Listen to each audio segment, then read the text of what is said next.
네, 가을 학기 문교 TV가 돌아왔습니다. 와! 학과장님의 데뷔.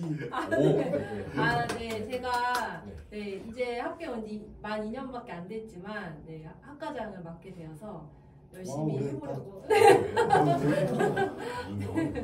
열심히 해보려고 합니다. 참고로 제가 이제 학과장이 되면 가끔 학우님들께서 마치 권력을 갖게 된 거라고 생각하시는 분들이 있는데 전혀 그런 게 아니고 저희 과는 돌아가면서 하는 거기 때문에 혹시라도 이 방송을 보시는 분들이 너무 오해하지 않으셨으면 좋겠습니다. 그리고 남규현 선생님이 너무 잘하셔서 사실은 제가 부담이 엄청 큰데요. 그래도 어쩔 수 없으니까 열심히 해보려고요. 그러면 오늘 실질적으로 독재체제, 학과장 독재체제라는 거 알아주십시오. 원래는 성현주 선생님 오셨을 때부터 학과장 요원으로 선발을 했는데 너무 바로 시키면 그래서 남규현 선생님이 잠깐 이행하신 겁니다. 잠깐 제가 맡았습니다. 그래서 오늘은 학우님들의 중간 과제물에 도움이 되고자 저희가 이제 각자 맡은 중간 과제물을 돌아가면서 설명하는 시간을 한번 보내보려고 합니다. 그래서 이 방송을 보신 학우님들께서는 혼자만 보시지 말고 주변 학우님들께도 이런 영상이 올라왔으니까 같이 좀 보면 좋겠다 이렇게 정보도 나누어 주시고 스터디 팀장님들께서는 좀 요약을 한다거나 해서 공유해 주시면 더 좋지 않을까 합니다. 그러면 오늘은 좀 많이 최근에 못 알아보신 학우님들 계시면 안 되는데 진보성 선생님이 조금 슬림해진 모습으로 오랜만에 학우님들께 인사드리게 되는데요. 진보성 선생님께서 먼저 시작을 해주시겠습니다. 네, 안녕하세요. 진보성입니다. 추석 명절 연휴 잘 지내셨는지 모르겠습니다. 추분도 지났고요. 이제 밤도 이제 길어질 것 같고 가을에 이 냄새가 확 나는 것 같습니다. 다들 이제 추석 때 살도 찌시고 그러셨죠? 이제 좀 지방도 좀 걱정도 되시고 혈당 걸리고 걱정되실 텐데 건강 유의하시면서 아주 즐거운 풍성한 가을을 좀 맞으셨으면 좋겠습니다. 제가 좀 도움을 드리기 위해서 오늘 이제 다이어트 방법. 다이어트는 이제 뭔가 좀 스트레스 같은 데서 좀 벗어나는, 벗어나게 되면 이제 다이어트가 좀 오히려 스트레스 있으면 살이 더 찌는 거더라고요. 그래서 그런 데서 좀 하여튼 먹는 게 제일 중요하지 않은가 그런 생각이 좀 들었습니다. 저도 좀 먹는 걸 좀 신경 썼더니 살도 좀 빠지고 그런 가을을 맞게 됐습니다. 근데 유지가 중요하죠. 요요가 일어나지 않으면 YUJI. 유지. 중요한 단어네요. 그렇습니다. 항상 건강하시기를 바라겠습니다. 저는 이제 중간 과제물을 출제를 했는데 이게 동양철학 산책은 지금 출석 강의이기 때문에 우리 문화교양학과 수강생 여러분들은 출석 수업의 과제물을 작성하셔서 이제 중간 과제가 점수가 들어가게 되는데요. 그래서 사실 이제 직접적으로 해당은 안 되는 우리 문화교양학과 분들이 많을 겁니다. 그래서 중문학과라든지 이제 타과 분들이 사실 요 과제가 적용이 되는데 요게 수업 내용에 학습에도 좀 도움이 될 수도 있으니까 제가 오늘 말씀드리는 내용들을 아마 그렇게 수업 전체적인 것을 이해하는 데 참고하시면 좀 또 도움이 될 수 있지 않을까 그런 생각이 듭니다. 그래서 오늘 어쨌든 이 과제에 대한 얘기도 드리면서 수업 학습과 관련된 그런 이제 좀 팁도 좀 드리도록 하겠습니다. 과제문 문제가요.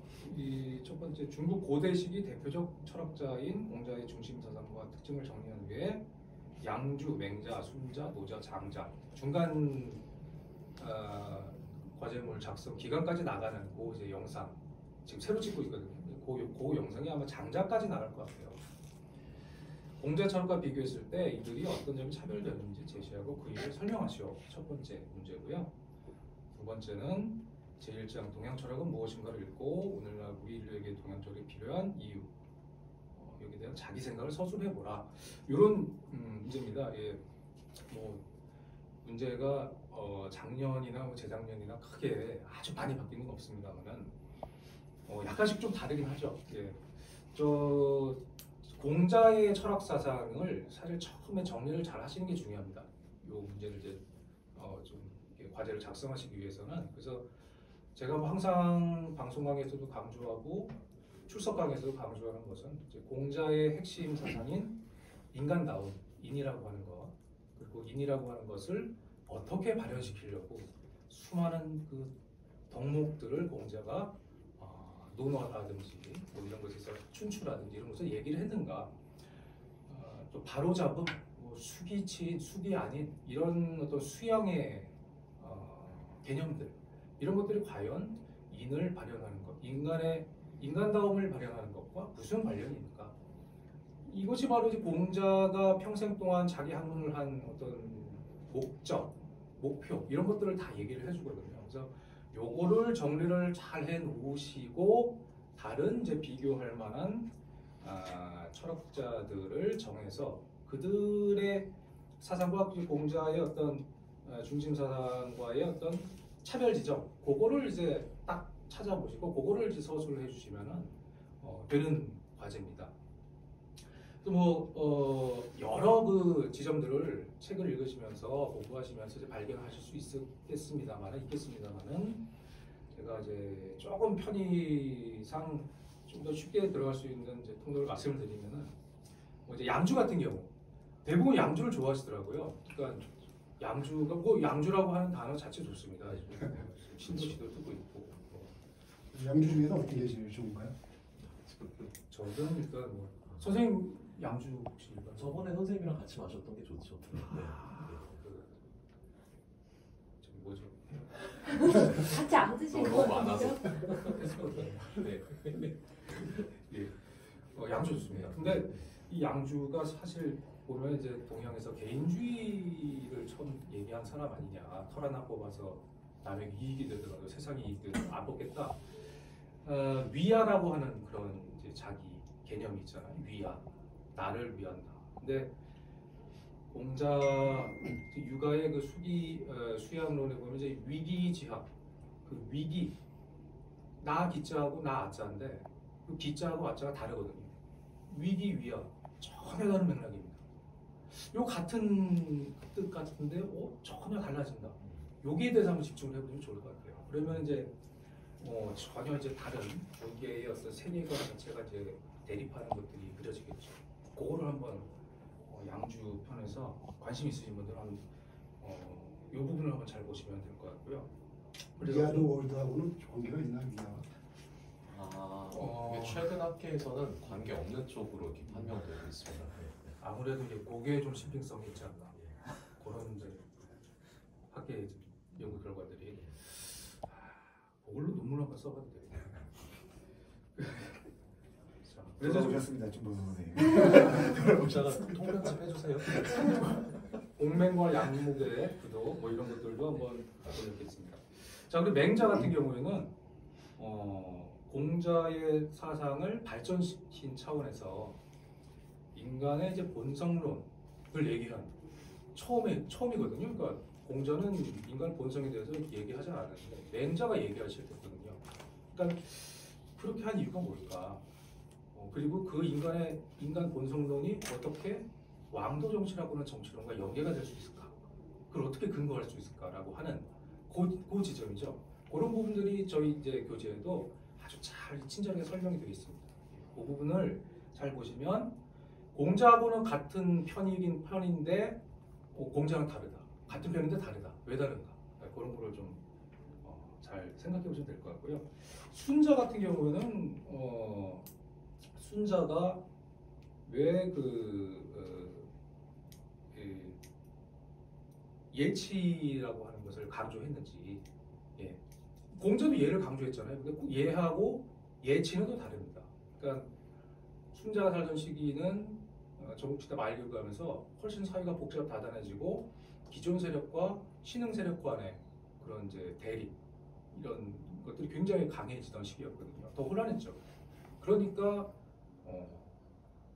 예라고 하는 것보다는 거기에 법의 요소를 가미하는 거죠. 예치라고 하는 굉장히 독창적인 또 얘기가 나옵니다. 그래서 그러한 이제 과정, 그리고 어떻게 그런 것이 이제 도출이 됐을까? 그런 차원에서 본다면은 합리적 이성이라고 하는 것과 그 공자 맹자는 그 순자의 합리적 이성보다는 조금 더 이제 약간 후퇴되었던 모습, 그런 것들을 볼 수도 있는 거죠. 그러니까 하늘, 천에 대한 인식을 어떻게 했는지 그 차이가 납니다. 공자 맹자 그리고 순자 이렇게 차이가 납니다. 그런 부분들을 우리 교재에 잘 설명되어 있습니다. 그런 부분 잘 보시면 될 거예요. 자, 그리고 노자하고 장자는 이제 노가 인물인데요. 노자 같은 경우에는 노자가 얘기하고 있는 성인이라고 하는 것과 세인트, 이 성인이라고 하는 것과 공자, 맹자가 얘기하고 있는 성인은 전혀 다릅니다.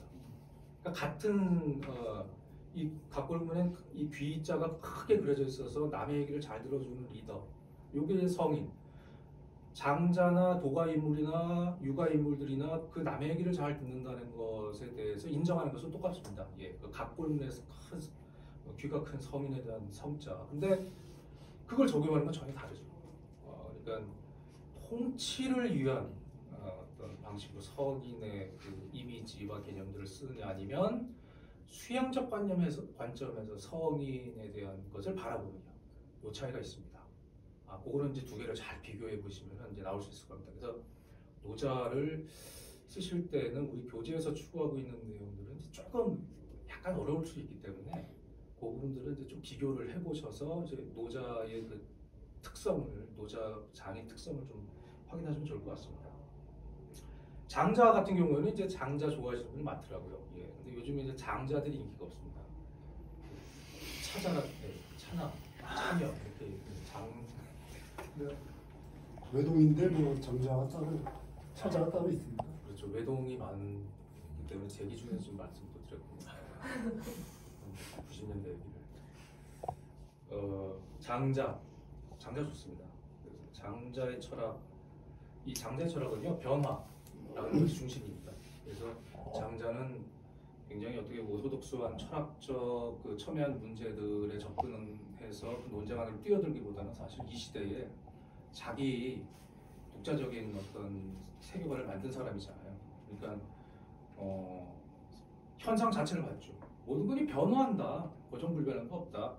근데 세상 사람들은 다 고정되어 있는 어떤 진리 의식 막 이런 걸 가지고 세상을 이렇게 재단하려고 하는데 아니다. 모든 건 변화한다는 그러한 현상적 관점, 그런 것이 중요하다. 이런 이제 장자가 이런 식으로 세상을 봤던 거죠. 그래서 이제 길을 중시하는 거, 예, 길을 중시하는 거. 세상은 이제 기가 뭉쳐지면 생명이 되고 흩어지면 죽는다. 뭐 이런 관점들이죠.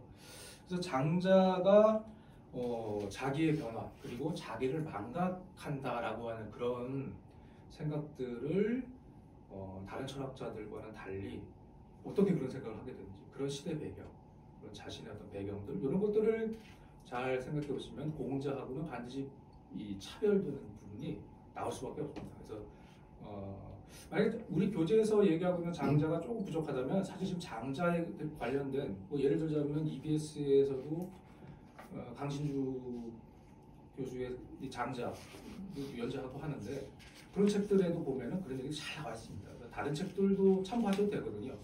그러니까 장자 같은 경우에는 다른 책들에서 얘기하고 요즘에 많이 얘기되는 부분들, 그런 부분들을 좀 정리하셔서 우리 교재에서 얘기하는 공자에 대한 것과 비교하시면 충분히 좋은 과제 글을 작성하실 수 있을 것 같습니다. 두 번째 문제는 공자와 지금 말씀하신 여러 사상가들 다 비교해야 됩니까? 아니면 그 중에 한 명만 골라야 됩니까? 예, 요 한 명을 선택하는 거죠. 예. 아까 이제 제가 문제 읽어드릴 때 말씀드렸습니다. 문제 보시면 나와 있습니다. 그래서 요 하나, 둘, 양주, 맹자, 순자, 노자, 장자 중에 한 명을 선택해서 공자의 철학과 비교하자. 예, 이런 얘기입니다. 그래서 두 번째 문제는 이제 동양 철학에 대한 자기 일견을 좀 세워보면요, 우리 현실에 대한 동양 철학이 왜 필요한지, 어떤 의미가 있는지에 대해서는 이제 충분히 자기 생각을 얘기할 수 있을 겁니다. 여기서 중요한 건요, 자기 생각을 많이 쓰셔야 됩니다. 예, 책에 읽었던 얘기들을 그대로 옮겨보거나 그런 거 전부 다 저는 검색할 수가 있습니다. 요즘 이제 검색이 더 쉬워졌습니다. 그래서 이거는 이제 뭐 제가 뭐 검색해서 검열하고 그게 중요한 게 아니고요. 자기 얘기를 이게 과제를 하면서 정리를 해본다는 거. 아 이거 자기 거거든요. 자기 거로 담습니다. 그래서 요 두 번째 문제는 이렇게 크게 긴 분량은 아닙니다만 짧게나마 자기의 생각을 정리해서 한 1쪽 정도, 1매 정도로 정리를 해보시면은 많은 도움이 되실 겁니다. 저희 교재 156쪽에 이런 얘기가 있죠. 이제 철학은 상식을 배반하지 않는다. 그러니까 철학하면은 너무 이렇게 막 구름 위로 올라가는 생각들 막 이렇게 이런 형이 좀 외계적으로 안드로메다 가서 막 철학을 한다는 그런 생각을 갑자기 하시는 분이 있는데 그게 뭔가 이제 너무 비약하시는 거죠. 너무 비약하는 건데 철학은 상식을 배반하지 않는다는 현실에 발을 땅에 붙이고 곰곰이 자기 삶과 연결 현실의 삶과 연결시켜 보시면은 2,500년 전의 철학자들의 얘기가 현실로 소화돼서 자기 얘기로 각색될 수 있을 겁니다. 예, 한번 이번 과제를 통해서 그런 작업을 해보시면 좋을 것 같습니다. 이상입니다. 별 필요 없다는 걸 주장해도 되나요? 그렇죠. 예, 별로 그 도움이 되지 않는다. 비판적 관점이죠. 그래서 동양 철학의 문제점들을 이제 그러면 이제 또 자기가 이제 찾아낼 수가 있겠죠. 그럼 그것도 굉장히 도움이 되는 거죠. 예. 이 얘기 듣고 별 필요 없다 5글자 써서 내면 어떻게? 별이 필요 없다고 한다면은 달을 그렇습니다. 아주 중요한 근거를 써줘야지. 필요 없는 이유. 사실 철학을 원래 좋아하시는 분도 굉장히 많이 계시지만 그냥 과목으로 설정돼 있기 때문에 어쩔 수 없이 수강하시는 그런 분들도 분명히 계실 것이고 그러면 나는 별로 필요 없다고 생각하는데 라고 생각하시는 분도 분명히 계실 것 같거든요. 실제로 이제 다른 과제물에서 이제 철학의 어떤 효용점 같은 거 그 반대 입장을 쓰신 분들도 꽤 계셨어요. 예, 그래서 근데 굉장히 또 논리적으로 자기 입장을 잘 정리해서 쓰셨기 때문에 만점을 드릴 수 있죠. 그때 만점을 드렸죠. 예, 그런 경우도 있죠. 뭔가 진모 선생님 말씀 들으니까 저도 공자나 뭐 인사 모자 잘 모르지만 짧게 말씀해 주신 걸로도 좀 다르다 이런 거가 이해가 되는지 그래서 정말 길게 준비를 해주셔가지고 학과장 얘기를 쳐다볼 수 없어요. 학과장이 좀 무섭고 생각하고 열심히 준비를 이렇게 열심히 준비를 해. 그래서 옆에 또 열심히 준비를 해서 지금 책을 책을 저렇게 그러니까 책을 쌓아주시는 유창 선생님으로 넘어가서 한번 이번 주제가 책 소개하는 주제예요. 그러니까 전 책 소개하시는 줄 알고 유창 선생님 과제는 원래 어떤 건가요? 권력자가 바뀌었을 때는 초기에 과잉 충성을 하는 게 좋은 생존 전략입니다. 학우님들과 공유하고 싶은 팁인데. 네. 네, 그 진보 선생님께서 동양철학 선책 수업을 이제 과제를 갖다 설명해 주셨다고 하면 저는 이번 학기에 과제를 출제한 과목은 제3세기 역사 문화 4학년 과목입니다. 이제 저는 기본적으로 중간 과제를 출제할 때 이제 다른 이미 제 수업을 겪어보신 분들은 아시겠지만 여러 책들을 놓고서는 그 책을 이제 읽고 약간 요약하고 본인 생각을 전개하는 그런 종류의 과제를 보통 드리는데요. 이 과제의 의미는 크게 저는 2가지라고 생각합니다. 첫 번째로는 특히 제3세기 역사와 문화 같은 과목은 아무래도 교재가 일반적으로는 약간 넓게 개발적이고 특정한 지역들에 대한 기본적인 사실을 좀 더 많이 소개를 한다면 저는 그와 함께 이제 과제물에서는 아마 최근에 이제 어떤 연구 혹은 이제 어떤 종류의 현상들에 대한 주목 같은 것들이 있는가를 좀 지적을 하고 여러분들께서 그런 책들을 뭐 학기 중에 이제 한 권이라도 약간 보면서 같이 업데이트를 할 수 있으면 좋겠다라는 생각이 하나가 있고 두 번째로는 저희 학과의 특징이 1학년, 2학년, 3학년, 4학년 이렇게 쭉 글을 조금씩 쓰면서 마지막으로 이제 졸업 논문을 쓰는 그런 시스템이지 않습니까? 그래서 과제를 통해서 이런 종류의 논문 쓰기에 필요한 글쓰기 훈련 같은 것들을 약간 해볼 기회를 드리는 게 굉장히 중요한 포인트라고 생각을 하고요. 그래서 제가 과제에서 요구하는 것도 어떻게 보면 논문에서 요구하는 가장 기본적인 것 두 가지입니다. 첫 번째, 정확하게 중요한 것들을 요약해라. 두 번째, 그 다음에 본인의 분석이나 생각 같은 것을 근거로 갖춰서 제시해라. 이 두 가지가 되면은 어떤 졸업논문 같은 경우도 저희 과에서 어떤 선생님께 지도를 받든 간에 졸업논문을 쓰는데 이제 크게 문제는 없으리라고 생각이 듭니다. 그래서 이번 과제 같은 경우는 여기 언급한 이제 4권 중에 한 권, 4권 중에 한 겁니다. 제가 이거 강조한 이유는 전에 보니까 2권을 읽고 2개의 글을 쓰시는 분이 가끔 계시던데 미리 말씀드리자면 물론 공부를 열심히 하기 위해서 2권, 3권 읽는다는 건 아주 좋은 일입니다. 근데 점수는 한 권 분량밖에 드릴 수 없기 때문에 미리 이제 그 점을 두셔서 나는 2개를 썼는데 왜 60점을 주지 않는가 이런 게 이유 제기하는 분이 계실까봐 미리 이제 점수는 하나만 해당된다 이 점을 못 박아놓고요. 한 권을 읽고 여러분들께서 읽으면서 아 이런 부분이 내가 읽기엔 중요하구나 라고 생각되는 내용을 요약한 다음에 그에 대한 본인의 의견이라든가 견해 같은 것들을 갑자기 근거를 갖춰서 서술해 주시면 좋겠습니다.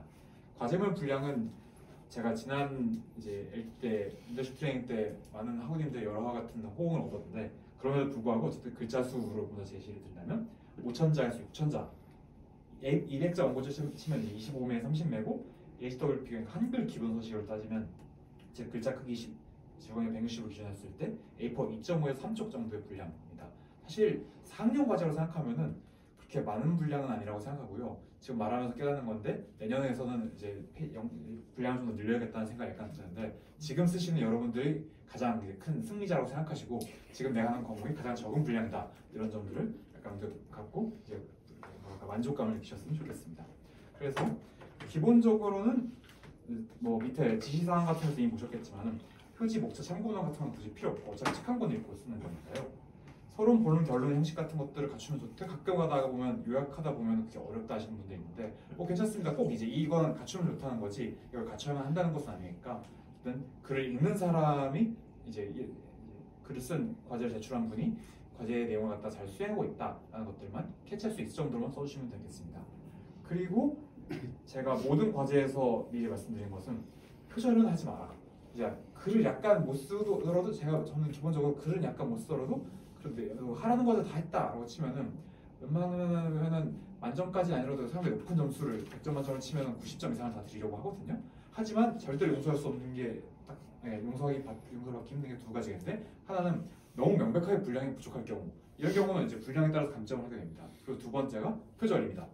그 학우님들 중에서는 특히 서평 과제를 내면은 생각보다 많은 분들이 첫 번째로 인터넷 서점에 있는 책 소개를 그냥 긁어서 내시는 분들이 계시고 그 다음으로 인터넷 기사에서 책 소개 기사들이 약간 올라간 것들을 역시 긁었다가 내신 분들이 있는데 자 여러분들이 잠깐 검색해서 찾을 수 있다는 것은 무엇을 의미하는가? 채점하는 저도 찾을 수 있다는 뜻을 의미합니다. 즉 금방 잡힐 짓은 하지 마라 라는 게 이제 제가 말씀드리는 이제 표절에서의 탈출이 너무 어렵다는 점을 말씀드리고 싶고 가끔 가다가 보면 제가 사이트 이름은 언급하지 않겠는데 과제물을 판매하는 사이트에 가서 약간 일부를 베끼면은 그러면은 못 알아보지 않을까라고 생각하시는데 검색하면 그 사이트 다 나옵니다. 저희도 이제 그런 사이트가 무슨 과제가 올라와 있고 이런 것들을 다 볼 수 있기 때문에 역시 그런데 가서 아까운 돈을 낭비하면 기껏 해서 10,000원, 20,000원 주고 샀는데 내가 글 써한테 돌아오는 게 3점이다, 2점이다 이러면 너무 억울한 일이잖아요. 그러니까 적어도 그냥 그러지 말고 돈을 쓰지 않고 차라리 이제 과제를 쓰면은 무난하게 25, 26점 이상을 갖다 받으실 수 있으니까 그런 것들은 이제 말씀드리지만은 돈 쓰고 후회할 짓은 하지 말자라는 점을 다시 한번 강조를 합니다. 네, 그 다음에 이제 그렇다면 저희가 총 4가지의 책을 갖다 골랐기 때문에 간단하게 뭐 상세한 걸 지금 여기 설명하면 여러분들 과제물에 대한 부당한 보조가 될 테니까 간단하게 어떤 책인지만 설명을 할게요. 먼저 이제 A번 언급한 게 비교적 최근에 나왔는데 한국어로 세상 친절한 이슬람의 역사라고 나온 책이고요. 프랑스에 있는 영국인 역사가가 이제 그 중동사를 전공하시는 분이 쓴 건데 그 제가 아무래도 최근에 작년 재작년부터 중동 지역의 정세가 심상치 않고 이제 이스라엘 하마스 전쟁도 지금 그 끔찍한 참상이 지금 계속되다 보니까 이제 생각보다 많은 학우님들께서 저에게 따로 중동이라든가 혹은 이스라엘 이슬람 문제 같은 것들을 공부하고 싶을 때 어떤 것들을 보면 되는가에 대해서 문의를 주시는 분들이 종종 있으시더라고요. 그래서 또 이제 너무 어려운 책들을 갖다가 제가 바로 추천하기 힘들 걸 고민하는 차에 비교적 이제 완전 예전의 역사부터 시작해서 21세기 2010년대 20년대에 또 어떤 쟁점들이 있는가까지 소개한 책이 나와서 이렇게 혹시라도 관련 파트에 관심 있으신 분은 그렇게 애초에 이 책 자체가 개설서를 쓰는 책이기 때문에 한번 쭉 보면서 이 문제에서 약간 이런 종류의 쟁점들이 있고 이슬람 지역이라고 우리가 부르는 넓은 이제 문명권 혹은 세력의 역사가 이렇게 바뀌어 왔구나. 또 지금 이것들이 어떤 종류의 쟁점들로 쟁점들을 마주하고 있구나. 이런 것들을 이제 파악하시기 좋은 책이라고 생각이 돼서 일단 이번 과제로 선정을 넣었습니다. 두 번째는 저희가 이제 D 항목이 난 건데 인도사에 대한 개설서입니다. 아무래도 최근에 늘 그렇지만 이제 인도가는 도대체 어디까지 또 어떻게 변할 것인가는 이제 해외 신문 뉴스 같은 것들을 보시는 분들에게는 늘 중요한 관심사였을 거고 또 우리가 이제 같은 유라시아 대륙도 있으면서 동시에 서방과도 또 다른 세계이기 때문에 그러면서 앞으로 어쨌든 지금 계속해서 빠른 속도로 성장하고 있는 지역이기 때문에 많은 분들이 인도가 어떤 곳인가 또 이제 어떤 종류의 문제를 겪고 있는가에 대해서 관심을 가질 것 같은데요. 상대적으로 이제 대중적으로 이게 주어진 것들이 그냥 이제 겐지스강에 가서 목욕하는 것이 얼마나 도전적인 일인가라든가 그곳에서 여성 인권 같은 어떤 문제가 있는가 혹은 인도의 똑똑한 천재들이 다 어떻게 미국 가서 IT 회사를 만들고 있는가 이 정도의 우리가 굉장히 파편적인 지식을 갖고 있다고 하면은 그래도 식민지기 전후부터 일본의 근현대사가 어떻게 보면 2010년대 정도까지 어떤 식으로 이제 변해왔는가를 충실하게 소개하고 있는 역시 인문서라고 할 수 있겠습니다. 약간 인문서지만 가기 좀 이제 양이 약간 있는 편이긴 한데 실제로 본문은 한 400쪽 정도니까 그렇게까지 많지는 않아요. 어쨌든 한번 쭉 이제 읽으면서 이제 하셨으면 좋겠고 참고로 제가 작년에 이 제3세기 역사문학 과목에서 이 서평 과제를 냈었거든요. 그러다 보니까 어떤 분께서는 그러면은 작년에 썼던 어떤 다른 학우의 글을 갖다 잘 적절하게 참조하면 되지 않을까라고 생각하실 수 있는데 그것이 의미하는 것은 무엇인가? 작년에 제출된 모든 과제가 저희 학교 데이터베이스에 이미 있고 그러면 여러분들께서 혹시라도 그 과제를 과도하게 참조하셨을 경우 이제 표절 지수가 올라가는 습니다. 그러니까 직접 읽고 쓰세요. 제 모든 과제의 포인트는 직접 읽고 써라 라는 게 제가 여러분들에게 요구하는 가장 중요한 겁니다. 이 두 가지가 하나는 문명권, 하나는 이제 물론 인도는 개별 국가라고 하기엔 굉장히 큰 세계이긴 하지만 어쨌든 국가에 대한 얘기라고 하면은 이어서 소개할 두 책은 상대적으로 좀 더 우리가 제3세계라고 부르는 지역과 우리가 전통적으로 제1세계라고 부르는 지역 같은 것들이 어떤 식으로 연결되고 있는가에 대한 걸 다루는 책입니다. 이번에 세 번째 책이 책이 한 대충 뒤에 인덱스를 포함하면 960페이지 정도 되긴 하는데요. 와, 1000페이지. 미리 말씀드린다고 하면은 960페이지 전부 읽으라고 하지 않습니다. 그래서 이제 밸런스 패치라는 것을 하기 때문에 특정한 쪽으로 너무 쉽게 쏠리는 것을 막기 위해서 이제 다양한 도전적인 선택을 하실 분들에게도 기회를 여드리기 위해 좀 말씀을 드리겠습니다. 이 책은 이제 미국 쪽에서 최근의 냉전사의 트렌드, 즉 보통 우리가 냉전이라고 할 때는 서방과 동구권 이렇게만 나눠서 미국과 소련의 체제 경쟁 이렇게만 얘기를 하는데 그 과정에서 양자의 경쟁들이 다른 지역, 특히 우리가 제3세계로 불렀던 많은 지역들에 어떤 식의 파급력을 끼쳤고 그곳에서 어떤 형태의 냉전이 전개된가를 추구한 것들이 특히 2000년 이후에 글로벌의 냉전사의 굉장히 큰 흐름이라고 얘기할 수 있겠습니다. 그래서 이거 외에 오드 웹스터 같은 사람들 책들 같은 경우도 한국에 좀 번역되고 있긴 한데 그건 약간 난이도가 있고 비교적 평이한 서술로 이제 읽을 수 있는 책이 이 토머스 체인벌린의 책입니다. 그래서 사실 원제보다 한국어 제목이 약간 더 노골적인데 한국어 제목이 서구의 번영 아래 전쟁과 폭력을 묻는 아시아 1945년부터 1990까지 딱 세계 이제 2차 대전 끝나고 냉전이 시작하면서 이제 탈냉전을 도입할 때까지 그 지난 45년간의 아시아 지역에서 지금 무슨 일이 있었는지를 보자라는 제목을 조금 더 드러내고 있죠. 반면 영어 원제가 또 Cold War's Killing Fields라고 해서 냉전의 킬링 필드 학살터 정도로 번역할 수 있는 그래서 역시 이제 비슷한 뉘앙스긴 한데 그런 아시아 지역의 그 냉전이 전개되면서 어떤 종류의 위기와 갈등 그리고 이제 끔찍한 참상 같은 것들이 있었는가를 종합한 그리고 그래서 소개하는 책이라고 얘기할 수 있겠습니다. 먼저 당연히 이 두께를 보시면부터 많은 학우님들께서는 저것은 일단 내가 선택할 것이 아니다 라고 생각하실 거라고 생각이 드는데요. 그런 분들은 약간의 당근을 하면은 분량을 약간 이제 읽기 분량의 부담을 좀 줄여드렸습니다. 맨 처음에 5쪽부터 80쪽까지 서문을 보시고 그 다음에 이 책이 크게 3부로 나뉘었거든요. 1부, 2부, 3부로 나눠져 있는데 그 중에서 하나의 부만 골라서 보시면 됩니다. 그러니까 선택하시기에 따라서는 대충 300쪽 정도 넘는 분량부터 약간 400쪽 안 되는 분량까지 여러분이 어떤 부를 선택하시냐에 따라서 볼 수 있기 때문에 그냥 이걸 한꺼번에 다 봐야 된다는 부담 같은 걸 더시고 그냥 이제 책 한 권 정도의 평범한 다른 책들 읽는 것과 비슷한 종류의 분량을 보신다고 생각하시고 이제 이 주제에 관심이 있으신 분들은 살펴보시면 되겠습니다. 네 번째는 역시 이것도 비교적 최근에 이제 번역된, 그리고 지필도 최근에 된 이제 퀸 슬로보디언이라는 사람의 크랙 업 캐피털리즘이라고 하는 책입니다.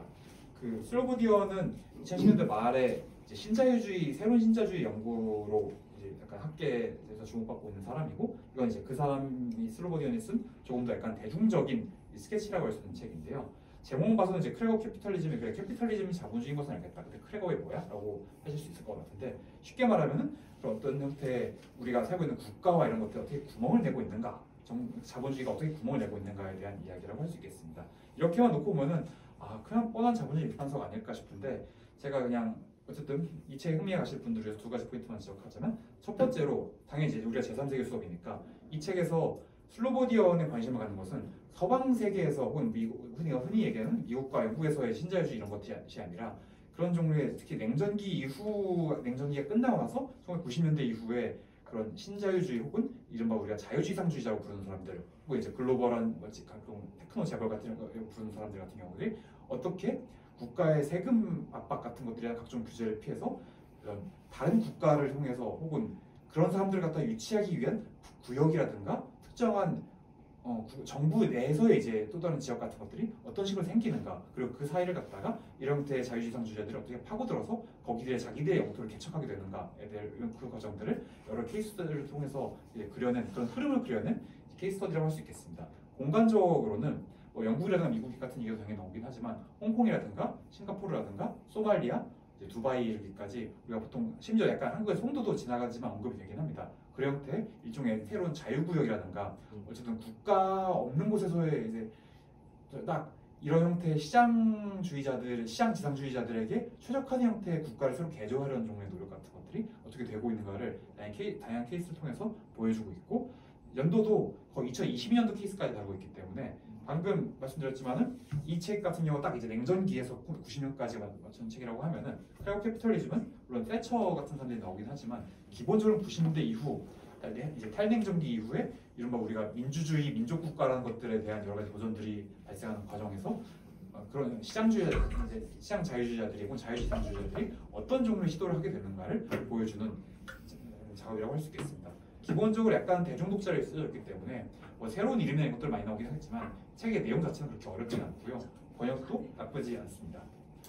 그래서 이제 이 네 권 중에서 여러분들께서 그래서 약간 스펙트럼도 이거 여러 개를 잡았잖아요. 다시 정리하면은 이슬람 역사를 보시고 싶으신 분은 첫 번째 책을, 그다음에 인도에 대해서 관심 있으신 분은 혹시 인도에 대한 개소였어, 그다음에 약간 냉전기 아시아에 대해서 좀 다 돌아보고 싶다라고 하시는 분들은 체인블렌의 책을, 마지막으로 그 이후에 오늘날까지 근데 일론 머스크 같은 사람들이 화성 개발을 갖다 왜 하려고 하는가 같은 데 관심 있으신 분들은, 그리고 그런 종류의 노력이 우리가 제3세계와 이전까지 제1세계를 부르는 종류의 세계의 전형을 갖다가 어떻게 다 관통하면서 다 이동하고 있는가, 이 좁아진 그리고 한층 더 연결된 세계가 어떻게 그런 것들, 그 세계를 어떻게 그런 때 자본들이 다 이제 관통하면서 움직이고 있는가 같은 것들에 관심 있으신 분들은 이제 마지막 크랙업 캐피털리즘을 찾아서 직접 읽어보시면 되겠습니다.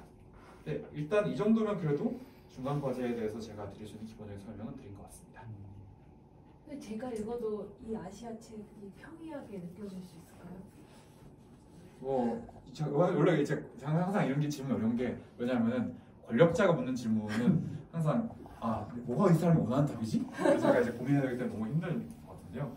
선생님께서 읽으셔도 사실 그렇게 어렵지는, 그러니까 이른바 낯선 질문 지역들이 아무래도 우리에게 사실 아시아라고 하지만 우리는 보통은 동북아시아만 보통 생각을 하지, 그래서 동남아라든가 여기 나오는 것들은 뭐 관광지로 가신 분들이 있긴 하겠지만 관광이나 사업차가로 가신 분들이 아니면 당연히 낯선 곳들이잖아요.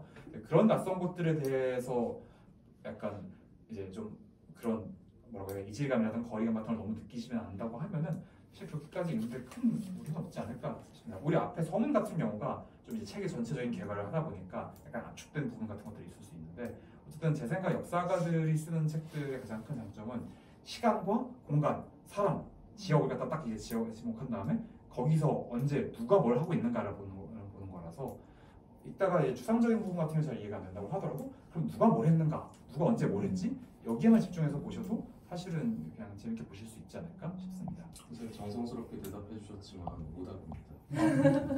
학 과장님께서 이렇게 질문을 하시면은 학 과장 선생님은 안 읽으셔도 이미 아실 수 있습니다. 그렇네요. 제가 아직 권력에 살아남는 기술이 약간 부족해서. 그 과제물이 제시된 지는 이미 오래되긴 했습니다만 네. 이 방송이 나갈 때쯤이면 마감 기한까지 한 보름 정도밖에 남지 않을 거거든요. 근데 그 보름 정도의 기간 동안 한 400페이지의 책을 읽는다는 거, 또 다른 일까지 하면서 만만치 않은 일일 것 같은데 뭐 그 빨리 좀 읽고 이거 정리할 수 있는 팁 같은 게 있을까요? 얇은 책을 고르시면 될 것 같아요. 혹시 이거 아시아 3부 중에 하나만 선택해도 된다는 거는 네. 이 방송을 보는 분들께만 알려준 팁인가요? 아닙니다. 저희 과제명에 다 언급되어 있습니다. 아, 네. 네. 뭔가 굉장히 무시무시하다는 생각이 들면서 되게 지역도 그렇고 되게 안배를 네. 신경을 많이 쓰셨다는 게만 느껴지는 게 이슬람하고 인도에다가 아시아 전체에다가 전체 자본주의 어쨌거나 관련된 거여가지고 굉장히 책이 흥미로운 건 확실한 것 같습니다. 네. 그러니까요. 제 3이라는 이름으로 포괄하기 너무 사실은 전세계라는 이름이 예. 본주가 오늘날에서 점점 안 쓰고 혹은 역사적인 본주로 쓰고 있는 개념이긴 한데 아무튼 저희 과목명이 그렇기도 하고 또 우리가 제3세계라는 말을 점점 안 쓰는 추세이기는 하지만 그럼에도 불구하고 사람들의 인식 속에는 아직 자연스럽게 이제 미국과 유럽이 약간 이른바 더 이상 여기가 선진세계인지는 의문이 있지만 어쨌든 선진세계일 것이다. 그리고 이제 동아시아라든가 러시아 혹은 이제 구동상권 정도의 여기 해당되지 않는 나머지 세계라는 종류의 도시들이 아직 사람들의 인식이 많이 남아있기 때문에 그래서 이 과목명을 언젠가 바꿔야 되지 않을까 생각을 하면서도 어쨌든 이 과목명이 또 이제 시사한 바가 없진 않겠다에 대해서 저는 약간 마음이 계속 오가고는 있습니다. 제1세계가 그렇다고 치더라도 제2세계는 그 자체가 동질성이 상당히 없어졌잖아요. 맞습니다. 그래서 그 제1세기, 제2세기 전제하면서 제3세계가 나온 건데 그럼 대안의 어떤 용어 같은 것도 어떤 게 가능할까요? 글쎄요. 사실 이제 저는 최근의 흐름 같은 경우는 특히 우리가 2010년대 이른바 G2라고 부르는 중국과 이제 미국의 이제 글로벌 패권 경쟁으로 세계를 보기 시작한 다음부터는 그러니까 이제 EU를 과연 이제 미국이랑 같이 묶을 수 있는가 같은 경우도 지금 여전히 나오는 질문이고 해서 아마 훨씬 더 예전보다도 더 이제 블록화된 세계들을 갖다가 그러니까 어느 딱 하나 둘 셋으로 끝나는 게 아니라 항상 물론 셋만으로 충분히 크고 많은 숫자이긴 합니다만 더 많은 영역도 다 쪼개져 있는 세계 같은 것들을 있다는 걸 사실 전제하고 우리가 좀 현대를 이야기해야 되지 않을까 싶긴 합니다. 사실 그래서 크리어 캐피털리즘에 처음 시작할 때 피터 틸이라고 이제 한국에서 아마 여러분들께서 경영이라든가 투자 쪽에 관심 있으신 분이 아니라고 하면은 약간 접하기 힘들었을 분인데 어쨌든 머스크나 이런 사람들과 함께 이제 미국의 젊은 테크노 백만장자들 같은 에 속하는 사람인데 피터 틸의 첫 발표가 첫 발표를 어디서 발표한 거여서 국가가 지금 더 많았으면 좋겠다. 200개 정도가 아니라 2000개 이상으로 되었으면 좋겠다. 이런 종류의 얘기들을 수천 개까지 올렸으면 좋겠다. 그래야 그 많은 국가들을 우리가 약간 주유하면서 더 할 수 있지. 라는 종류의 얘기를 하는데 사실 어떻게 보면 큰 흐름은 그러니까 지난 냉전기에서의 몇 가지 한 두세 가지의 블록으로부터 지금은 세계가 훨씬 더 그 전보다 더 다 쪼개져 있는 그런 상황이고 동시에 이후에 적어도 2010년대 후반부터는 그런 종류의 쪼개진 세계를 다시 한번 어떻게 다시 엮을 것인가에 대한 얘기들이 조금씩 나오고 있긴 한데요. 어쨌든 이런 종류의 시도가 앞으로 어떤 결과를 낳을지는 뭐 지금 우리가 아마 이게 이 유튜브가 나올 때쯤에 이제 미국 대통령이 지금 결정됐을지 안 될지 모르겠습니다만 어쨌든 앞으로 세계 운명은 여전히도 많은 것들이 불안정할 것 같습니다. 미국 대통령은 미국인들한테 투표를 맡기기엔 너무 중요한 자리. 유감스럽게도 그렇습니다. 아주 강의를 또 잘 듣는 기분이네요. 네, 그러면 넘어가서 정준영 선생님께서는 과제물이 없지만 그래도 그 다른 과제물이 없는 줄 알았더니 네. 없지 않더라고요. 네. 일단 과목이 너무 많아요. 제가 그 중간 과제물은 없습니다만 그 추석 수업 대체 과제물이 네. 있어요. 네. 이것도 결국 중간고사랑 비슷한 네. 형태이기 때문에 대상자의 숫자는 훨씬 줄어들겠지만 말씀을 드리면 독서의 즐거움입니다. 독서의 즐거움이 추석 수업으로 되어 있습니다만 추석 수업이죠. 그렇지만 이 추석 수업을 못 들으시는 분들 같은 경우에 대체 시험을 보셔야 되는데 이 과목은 객관식 대체 시험이 아니라 대체 과제물로 되어 있습니다. 그래서 과제물 주제를 제가 제시를 했는데요. 사실 뭐 작년과 동일한 과제입니다. 주제는. 그래서 자신이 관심 있는 분야의 전문 서적, 즉 학술 서적 한 권을 골라서 그 책의 목차를 분석해 보는 것. 이것이 과제인데요. 여기에서 주의하셔야 될 것 또는 이 초점을 맞추셔야 될 것은 분석 과정에서 왜 목차가 그런 식으로 구성되었다고 생각하는지 그 구성은 얼마나 논리적이라고 생각되는지에 대해서 여러분들께서 한번 생각해 보시고 나아가서 여러분들이 좀 더 논리적으로 목차를 구성한다면 어떤 대안이 가능할지에 대해서도 생각해 보시오라는 것이 이제 주제입니다. 일단 작년에도 나왔던 이야기가 전문서적이 과연 뭐냐 뭐 이런 데 대해서도 좀 헷갈리실 분들이 계실지 모르겠는데 그냥 우리 교재가 다 전문서적입니다. 당장 독서의 즐거움이라는 책의 이 목차를 가지고 이 목차가 과연 적합한가, 충분히 논리적인가, 대안을 구한다면 어떤 것이 가능할까 이런 것들을 한번 생각해 보셔도 되고요. 아까 유창 선생님께서 제시해 주신 목차 책들을 쭉 보면서 읽어보니까 목차가 좀 바뀌었으면 좋지 않을까 이런 식의 생각들을 여러분들께서 해보실 수 있으실 겁니다. 꼭 먹고 알 먹고 일석이조라고 한 번에 다 때우시죠? 예상을 하시고 가져오셨는데 그래서 이제 그런 것도 한번 생각해 보시면 되고요. 그다음에 교양 과목이 또 제가 두 개 과목에 이 과제물이 있는데요. 하나는 우리 과에서 수강을 하고 있는 취미와 예술입니다. 취미와 예술의 교양 과목 그 과제는 주변에서 취미를 즐기는 사람과 별다른 취미를 가지고 있지 않은 사람을 골라서 비교해 보는 것입니다. 이 비교 과정에서 그냥 아무렇게나 비교하는 것이 아니라 그 사람들의 삶에 대한 만족도, 또 시간 활용 방식, 대인관계 같은 것들을 비교해 보는 것입니다. 그리고 이 비교의 기반을 두고 취미를 가지는 것의 장점 및 단점에 대해서 분석해 보시오라고 하는 것이 과제인데요. 저의 경우에 이를테면 운동을 취미로 가지고 있죠. 그러다 보니까 이를테면 이 하루의 시간을 조직할 때 운동 시간이라고 하는 걸 중심에 두고 남은 시간을 배치하는 이런 그 방식을 주로 취합니다. 그게 이제 바로 취미를 가진 사람들이 가지지 않은 사람들과 서로 차이가 나는 그런 시간 활용의 방식이겠죠. 그러니까 취미를 가진 사람들, 취미에 몰입하는 분들은 취미를 중심으로 다른 모든 시간들을 계획하는 이런 양상들을 보인다고 한다면 반대로 취미가 없는 사람들은 다른 어떤 중심이 또 있을 수도 있겠지만 일반적으로 중심이 없이 시간을 활용하는, 시간을 보내는 이런 것들이 일반적이다라고도 할 수 있겠고요. 대인관계의 경우에는 글쎄요, 이건 사람에 따라 좀 다를 수가 있죠. 저처럼 개인 운동을 좋아하고 혼자 운동하는 걸 좋아하는 사람은 취미를 가짐으로 대인관계에 굉장히 나쁜 영향을 미칠 수가 있습니다. 반면에 이제 팀 스포츠 같은 것들을 즐기는 사람들, 그래서 동호회 같은 걸 만들어 가지고 열심히 활동하시는 분들 같으면 오히려 대인관계가 원활해지는 그런 어떤 상황이 만들어질 수도 있겠죠. 삶에 대한 만족도는 결국 뭐 취미에 얼마나 몰입하느냐라는 것도 이제 영향을 미칠 것이고요. 너무 취미에 과도하게 몰입하는 분들 같은 경우에는 이 삶에 대한 만족도가 오히려 떨어질 수도 있습니다. 또는 남과의 비교를 취미 활동의 중심에 두는 사람들.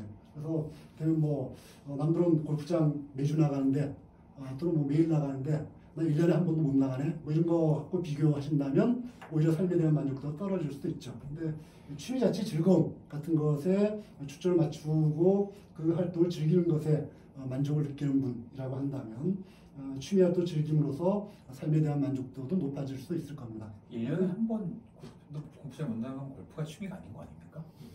스크린 골프가 있으니까. 그러니까 매주 스크린 골프를 치다가 필드에. 그래서 하여튼 이런 다양한 요소들이 있을 수 있기 때문에 취미를 가지는 것이 과연 장점이 많은 것이냐 단점이 많은 것이냐 일률적으로 비교하기는 어려울 것입니다. 근데 여러분들 나름대로 주변의 비교를 토대로 해가지고 한번 생각해 보시면 좋겠고요. 이미 몇 가지 질문들이 제기된 적이 있는데 그러면 나를 대상으로 써도 되느냐? 그러면 내가 과거엔 취미가 없었는데 취미가 생겼다. 근데 그럼 취미가 없었던 시절의 나와 지금 취미가 생긴 후의 나를 비교해봐도 괜찮으냐? 라는 질문을 주신 분도 계십니다. 당연히 괜찮습니다. 오히려 더 정확한 분석이 나올 수도 있죠. 그런 것도 이제 가능하다라는 것이고 아까 유창 선생님께서 말씀하셨습니다만 서론, 본론, 결론 형태를 꼭 같이 해야 되느냐? 라는 질문을 하시는 분도 많이 계십니다. 근데 역시 유창 선생님께서 말씀하셨듯이 필수적인 것은 아닙니다.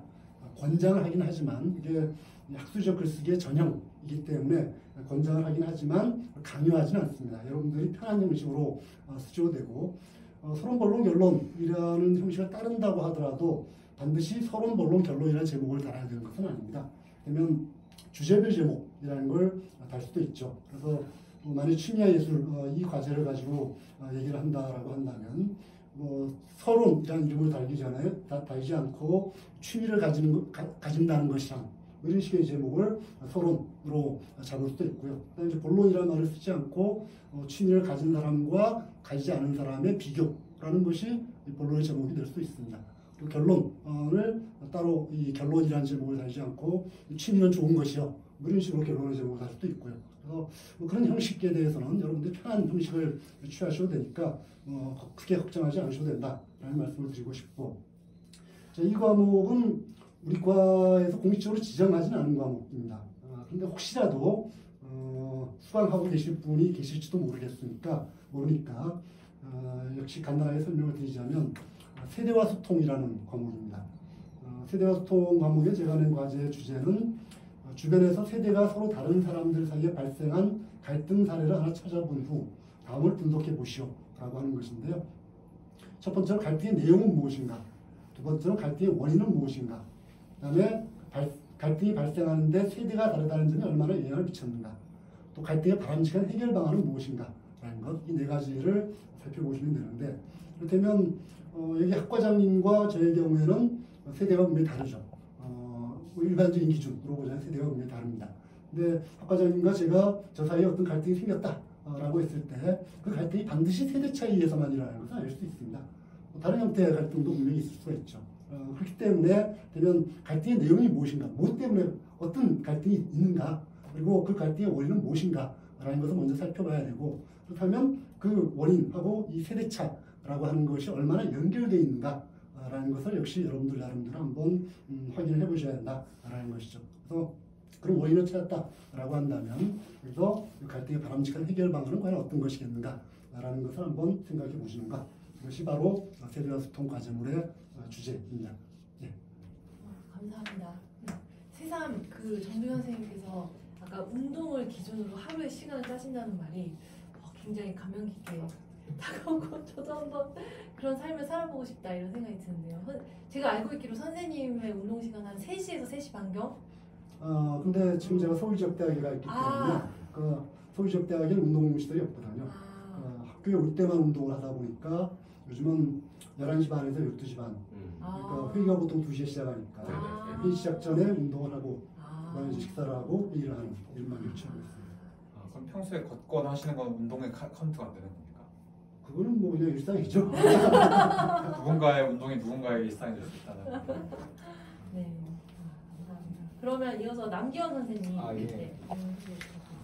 예, 제가 담당하는 과목은 3가지인데요.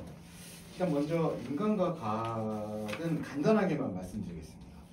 인간과 과학 같은 경우는 원래 이필려 교수님이 담당하시는 과목이었기 때문에 이걸 제가 이제 지금 저희가 사정상 지금 아직 과학사 관련된 선생님이 함께 해주시지 못하기 때문에 제가 일단은 임시적으로 이렇게 관리 차원에서 하고 있기 때문에요.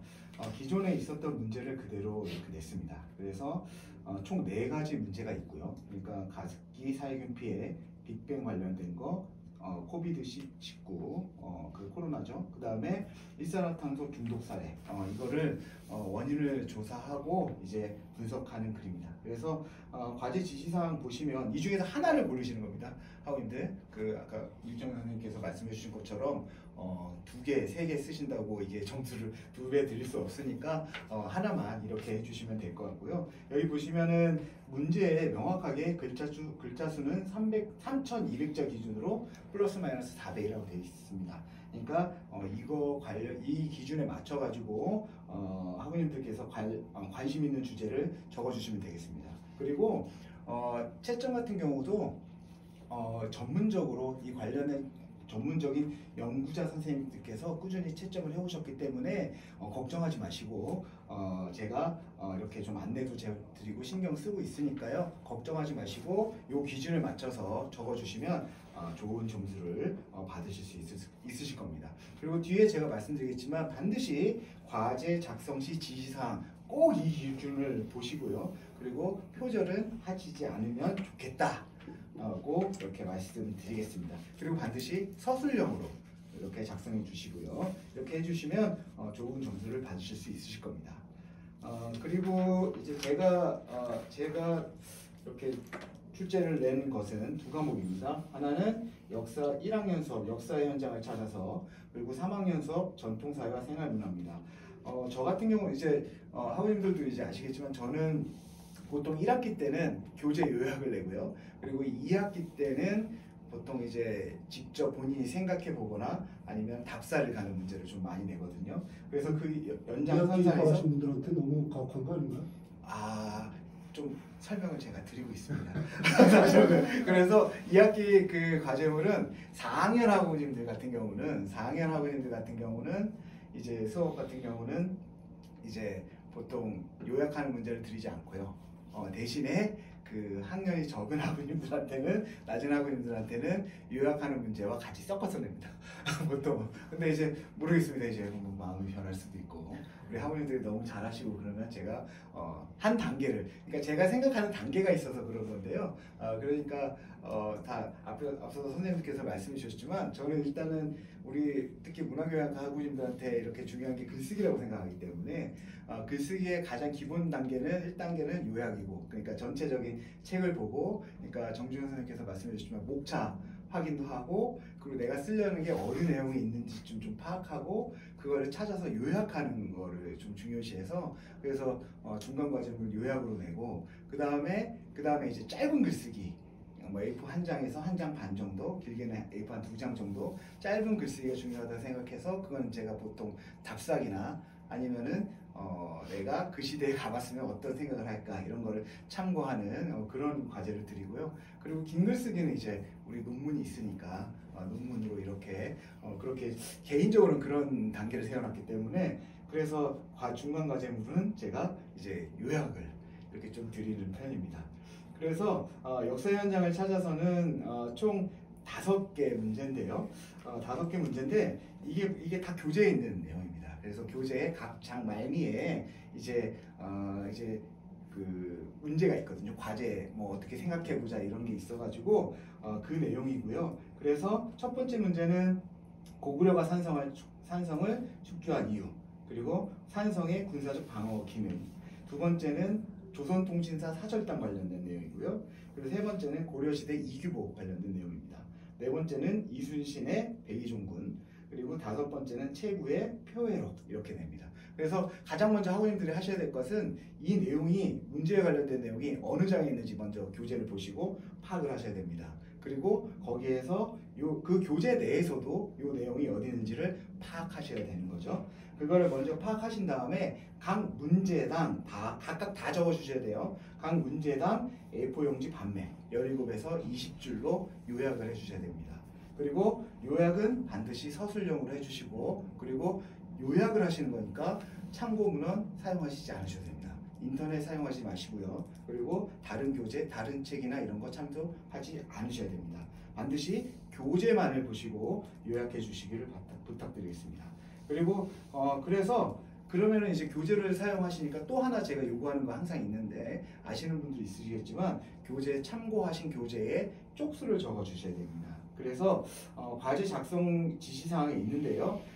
쪽수를 반드시 보시면 요약이기 때문에 한쪽만 나올 수가 없거든요. 그래서 예를 들어서 17쪽, 18쪽, 19쪽의 범위를 이용했다 그러면 17쪽, 18쪽 이렇게 다 적지 마시고 17에서 20쪽 이런 식으로. 그래서 제가 적어놨습니다. 그러니까 과제 작성 시 지시사항에 보시면 예를 들어서 송참섭 외 공저 이렇게 돼 있죠. 그 다음에 저자잖아요. 그 다음에 교재명 역사의 현장을 찾아서, 그 다음에 출판사명 한국방송통신대학교 출판문화원, 그리고 출판연도 2021, 그 다음에 범위 17쪽부터 20쪽.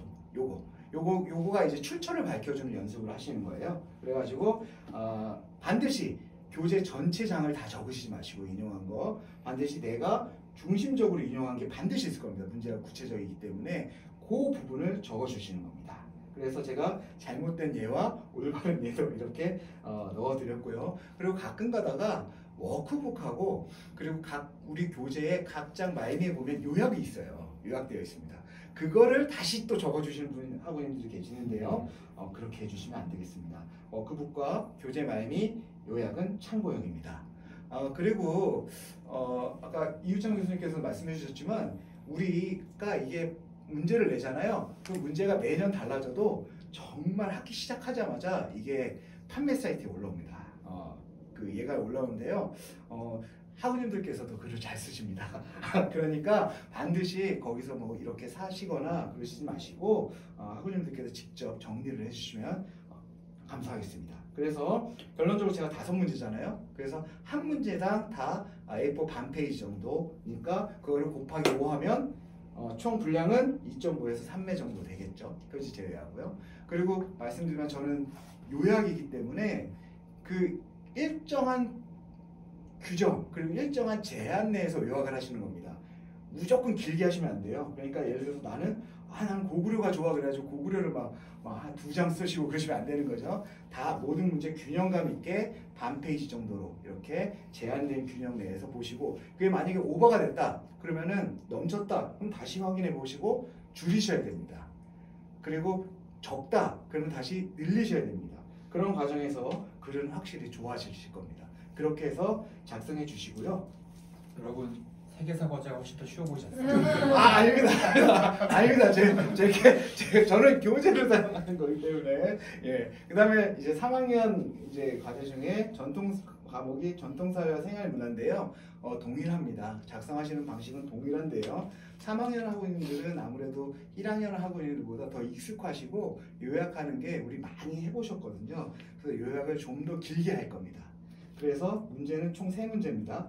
그래서 첫 번째 문제는 조선 후기 5일장의 출현 과정 그리고 보부상 조직 관련해서 특징 서술하는 거고요. 두 번째는 주택 관련해서 조선시대 4대부의 주택 그리고 향촌의 민가 관련돼서 서술하시는 겁니다. 그 다음에 두 번째는 조선시대 과거 학교 교육 그리고 과거의 종류 시험 과목 설명하시는 겁니다. 이거 다 교재에 있는 장에 있는 내용이고요. 이거는 분량은 각 문제별로 다 적어주셔야 되는데 한 장으로 요약하시는 겁니다. A4. 그래서 30 A4 한 매 35에서 40줄 그리고 앞서 설명드린 역사의 현장을 찾아서와 방식은 똑같습니다. 서술력으로 작성하시고 교재 보시고 작성하시는 겁니다. 그리고 다른 거는 활용하지 않으셔도 됩니다. 그래서 교재만을 보시고 요약을 해주시고요. 그리고 반드시 각 문제가 끝난 말미에는 내가 어떤 걸 보고 요약을 했는지 교재의 쪽수를 반드시 표기해 주시면 감사하겠습니다. 그리고 교재를 절대 그대로 전제하지 마시고요. 왜냐하면 그대로 전제하시면 반드시 정해진 분량이 넘게 되어 있습니다. 훨씬 넘게 되어 있기 때문에 그렇게 하지 마시고 학우님들께서 읽으시고 중요한 내용을 중심으로 이렇게 만들어 주시면 되겠습니다. 그래서 총 분량은 각각 A4 한 매씩이니까 A4 총 3장으로 정리해 주시면 되겠습니다. 그렇게 하시면 아마 좋은 점수 받으실 수 있으실 겁니다. 요약이라면 거의 비슷비슷한 내용일 텐데 맞습니다. 채점 기준이 어떻게 되나요? 채점 기준은요. 제가 그 학우님들 보시면은 이제 아무래도 문제하고 그리고 내용이 비슷할 수밖에 없거든요. 그래서 이 퍼센트가 표절률이 상대적으로 높아집니다. 그래서 그거는 제가 이제 감안을 하고요. 그리고 그 채점위원 선생님들한테 다 말씀드리죠. 그런데도 불구하고 제가 제 기준으로 제가 채점을 할 때는 어떻게 하냐면 80% 이상이 넘어가는 경우가 많아요. 꽤 있습니다. 그리고 70% 후반대 그런 것들은 별도로 제가 직접 뽑아서 더 봅니다. 그리고 비교가 가능하기 때문에 이게 아무리 요약을 해도 80% 이상이 나온다. 이게 동일한 답안이 80% 나온다는 거는 참 이게 좀 문제가 생길 수도 있거든요. 근데 그럴 경우일수록 더 꼼꼼하게 읽어봅니다. 그래가지고 예를 들어서 비교 대상으로 하는 학우님과 문장체가 똑같은지 아니면 어떤 포맷이 똑같은지 이런 것까지 다 보니까요. 학우님 너무 걱정하지 마시고 본인께서 직접 이렇게 적어주시면 됩니다. 걱정이 되는데. 마음 편한 세계사로. 그래서 보면은 대략 한 40%에서 50% 되는 경우가 많았습니다. 대부분이 많고요. 그리고 특히 이제 아예 본인만 문제를 적지 않으시고 본인만의 형식으로 요약을 잘 해주시는 분이 계세요. 그런 분들은 10% 그리고 그 미만으로 나올 때도 있고요. 그런데 보통은 한 50%인데 그 정도는 이제 교재를 요약하는 거니까 문제도 적고 그러면 괜찮습니다. 그러니까 그런 거에는 너무 염려하지 않으셔도 되고 대신에 그런데 정말 그 예를 들어서 이런 경우가 있는 거죠. 그 앞에 교재를 요약해야 되는데 앞에 부분만 쫙 그대로 적은 거예요, 이거를. 예, 그러면 80% 90%는 반드시 겹치기 때문에. 그리고 여기 보시면 특히 3학년 전통사회와 생활문화 같은 경우는 이거는 뒤에 있는 그 문제가 아니거든요. 그리고 반드시 이거는 요약이 길기 때문에 아무래도 분명히 여기에 보시면 예를 들어서 조선 후기 5일장의 출현 과정을 설명하고 보부상의 조직과 그 특징을 서술하는 거잖아요. 예를 들어서요. 그러면은 두 가지가 다 같이 요약이 돼야겠죠. 그러니까 아무래도 표절률은 더 낮아질 수밖에 없을 겁니다. 3학년 과목. 예. 그래서 남견대고 왜 항상 이렇게 과제 문제를 많이 내세요? 네. 왜냐면 전체적인 그 유창 선생님께서 말씀해주셨지만 전체적인 분량으로 보면 제가 더 적습니다. 전체적으로 분량을 보면 제가 더 적고요. 대신에 이제 정해진 분량 내에 이렇게 그 짧게 요약을 하는 거기 때문에 그러면은 좀 더 많은 걸 그리고 일단은 교재에만 제가 요청을 드리기 때문에 만약에 교재가 아니면 좀 더 이제 문제수를 줄일 텐데요. 교재를 보시는 거니까 조금 더 강의도 들으셨고 그리고 우리가 샀던 교재를 한번 읽어도 보시고 그런 의미에서 좀 더 문제를 많이 냅니다. 여러분 5개 요약하는 거랑 1개 요약하는 거랑 어느 게 더 쉽다고 생각하십니까? 저는 후자를 고르겠습니다. 그래서 지금 문제를 조금 더 줄인 겁니다. 예전에 선생님도 아시겠지만 특히 저기 30점 만점이면은 점수 조금 차등을 줘가지고 7개, 8개 준 적도 있었거든요. 근데 채점하시는 분들이 저한테 많이 항의도 하시고 그러셔가지고 그렇게 되고 조금 요약을 조금 더 하시는 거를 조금 더 집중적으로 더 하실 수 있게 문제를 그래서 5문제로 이렇게 줄인 거고 그 3학년 학우님들 문제는 3문제로 파격적으로 줄였습니다. 그래서 대신에 조금 요약 분량을 조금 늘린 거죠. 예. 아까 이유찬 선생님도 올해가 가장 쉽다고 그러시고 올해 줄였다고 그러고 올여름이 제일 시원했다고 항상 여러분들을 최고의 행운아이고 이제 뭔가 제가 말할 차례인데 갑자기 마음이 엄청 편해지네요. 아마 학우님들이 이제 앞에 설명 들으시다가 동시대 예술산책은 껌이다 이렇게 생각하실 것 같습니다. 네. 참고로 이제 동시대 예술산책이 제가 학교에 와서 처음 만든 기존 과목을 폐지하고 만든 과목인데 이렇게 과목을 만들어 보니까 아이를 낳은 기분으로 약간 우리 아이가 잘 자라고 있나 이렇게 매주 올라올 때마다 학우님들의 어떤 피드백에 더 귀 기울이게 되고 그런 게 있는 것 같아요. 그래도 지금까지는 학우님들이 나름 재밌게 듣고 있다 해서 다행이라고 생각합니다. 네, 그래서 저는 항상 아시겠지만 제가 내는 과제물은 대부분 공연을 보러 가시거나 전시를 감상하시거나 축제를 보고 와서 감상문을 내시는 건데요. 기존하고 이번 과제에서 딱 하나 큰 차이가 있는 건 뭐냐면 기존에는 그냥 감상문만 내시면 됐는데 이번에는 문제에 아주 중요한 게 한 가지가 들어가 있습니다. 그게 바로 뭐냐면 현재 한국 사회의 어떤 중요한 변화들 사회적인 변화든 문화적인 거든 생태적인 거든 기후이든 이런 변화가 학우님이 본 그 공연 전시 축제하고는 어떻게 영향을 미치는 것 같은지 사회적인 어떤 변화와 고신 예술 작품에 대해서 그 상관관계에 대해서 설명을 하시는 부분이 제가 이제 총 6개 응답해야 되는 것 중에 3번째로 되어 있는데요.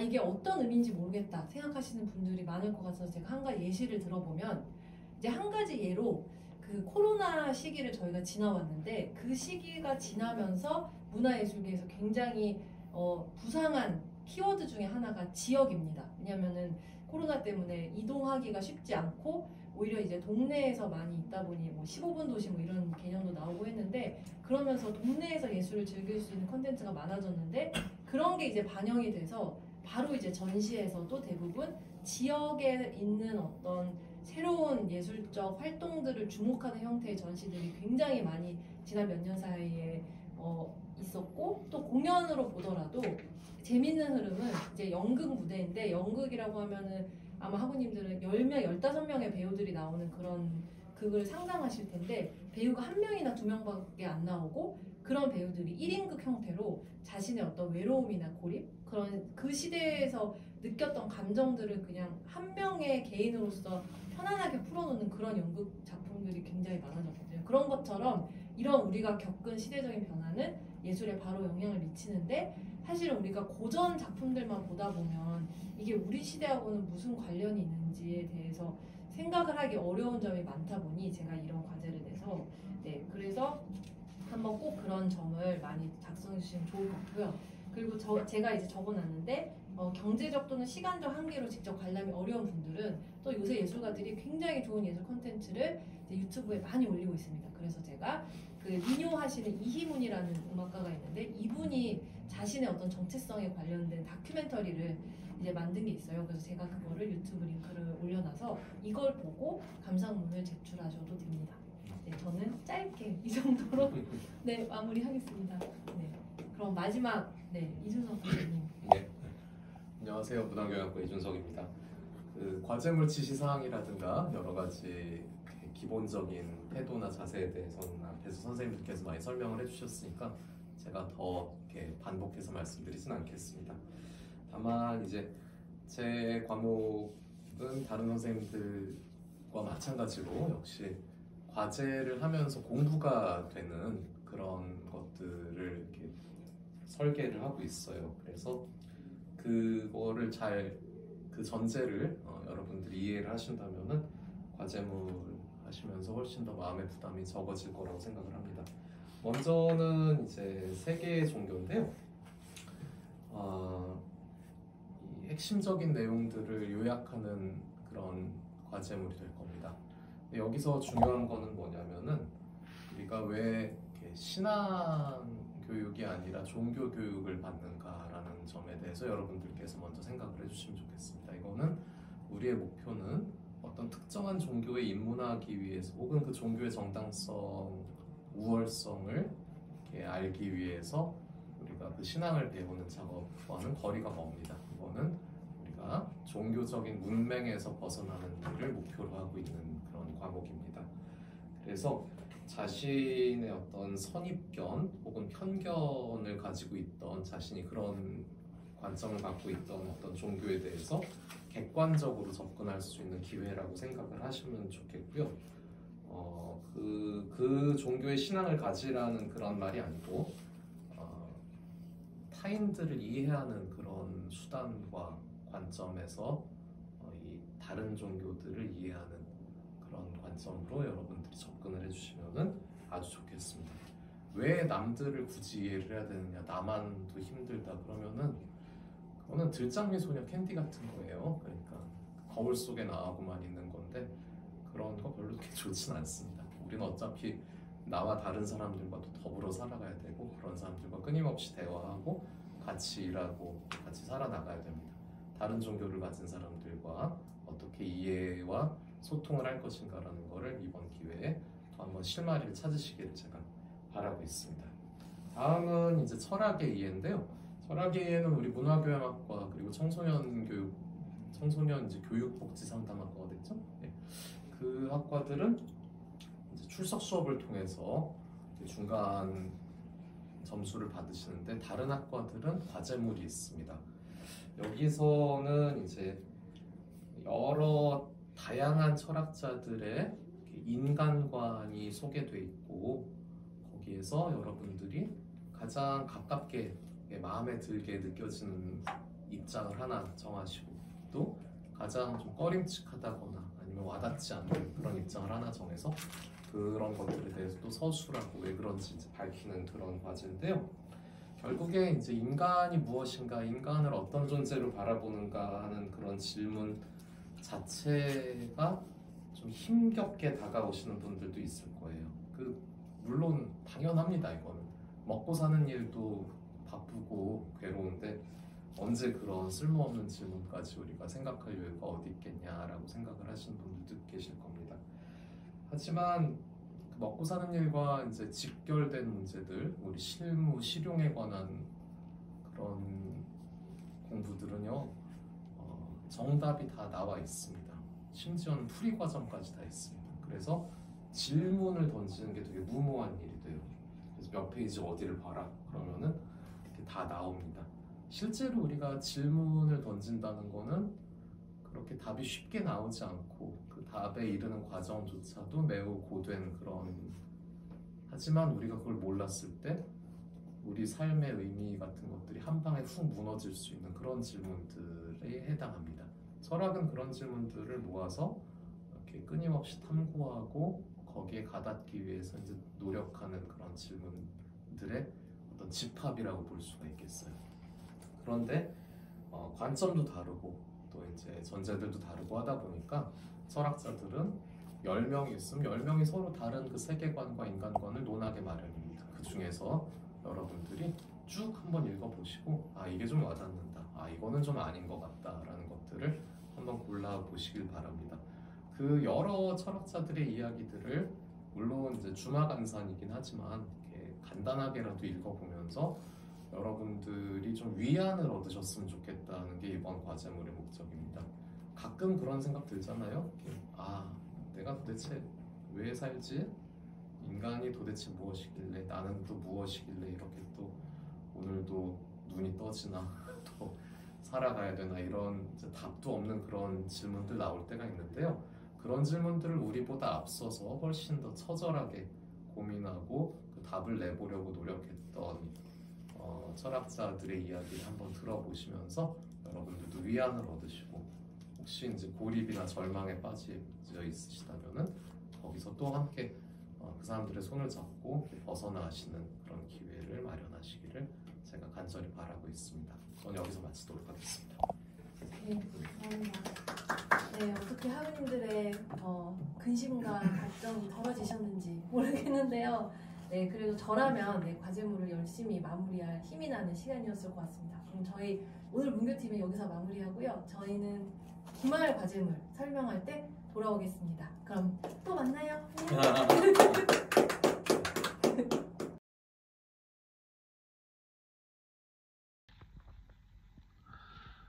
안녕하십니까. 문화경영학과 김재영입니다. 이제 원래는 제가 문화경영학과 교수님들과 함께 중간과제물에 대해서 설명을 드려야 하는데요. 제가 이제 학교 여러 가지 일 때문에 문화경영학과 교수님들과 함께 회의를 하지 못했고요. 그리고 지금은 몽골에 와 있습니다. 몽골 과학기술대학과 여러 가지 협의하고 앞으로 같이 해야 될 일들이 있어가지고 그것 때문에 이제 몽골에 와가지고요. 지금은 제 호텔방입니다. 여기서 이제 우리 하우님들께 중간 과제물에 대해서 말씀을 드리려고 합니다. 제가 맡고 있는 이제 그 교과목은 열린 사회와 21세기, 인간과 사회, 성사랑 사회인데요. 이 세 과목 모두 중간 과제물이 있습니다. 먼저 인간과 사회부터 말씀을 드리도록 하겠습니다. 인간과 사회의 과제는 전 세계적으로 많은 이제 정보들이 SNS를 중심으로 이제 생산되고 공유되고 있습니다. 하지만 이제 이러한 어떤 SNS를 통한 어떤 정보의 공유가 장점도 있지만 당연히 이제 단점도 있겠죠. 그리고 이 단점에 대해서 여러 가지 우려의 목소리도 있는 것이 사실입니다. 예를 들어서 여러 가지 어떤 정치적인 것들, 그리고 이제 뭐 정치적인 것들뿐만 아니죠. 여러 가지 가짜 뉴스들이 생산이 되고 이것들이 SNS를 통해서 무분별하게 이제 확산이 되면서 이제 많은 사람들을 혼란에 빠뜨리는 경우도 있습니다.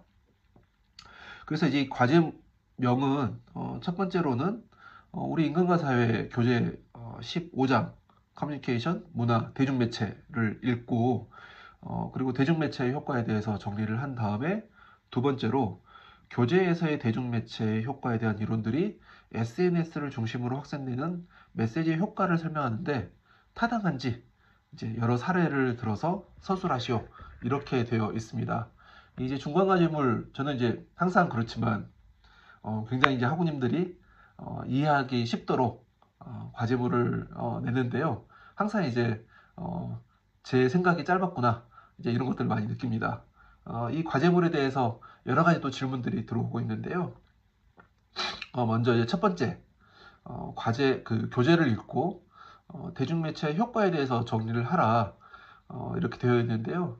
이게 도대체 무슨 말이냐 라고 하는 질문들이 많습니다. 15장은 전반적으로 이제 그 대중매체 커뮤니케이션이 무엇인지 그리고 그런 이론에는 어떤 것들이 있는지가 정리가 되어 있는데요. 이제 그 중에서 이제 대중매체 효과라고 하는 것은 사실은 일부분인 것이죠. 이제 그렇기 때문에 이 15장 전체를 정리를 해야 되는 것이냐, 아니면 대중매체 효과만 정리를 해야 되는 것이냐, 이제 이런 질문들이 있습니다.